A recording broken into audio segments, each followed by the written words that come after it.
जसं की आत्ता तुम्ही सांगितला, अगोदर पण आपण पूर्ण फोटो बघितलेले आहेत आणि आत्ता जसं की मी सगळे फोटो बघितलेले आहे. माझे WhatsAppवरती आलेले आहे. मग WhatsAppवरती सगळे पाठवतात मला. ते मी बघितलेले आहे आणि अक्षरशः मी निशब्द आहे.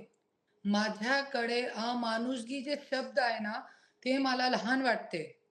आणि कसं हे लोक हसत-हसत एक व्यक्तीचे कपडे काढून त्यांना मारहाण करू शकतात आणि फक्त 2 कोटीची खंडणीसाठी इतकी मोठी पॉवर ह्यांच्याकडे आली कुठून? आणि कोण असे लोकांना पाठबळ देत आहे? हे सगळ्या आपल्याला 3 महिन्यापासून आपल्याला कळलेलं आहे. सगळ्यांना महाराष्ट्राचे समोर आणलेलं आहे.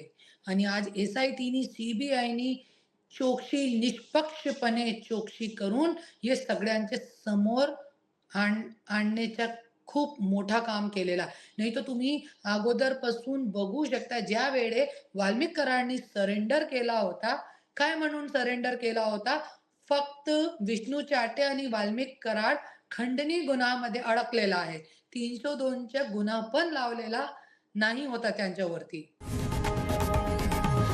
लोकशाही मराठी ऐका, पहा, जागरूक रहा.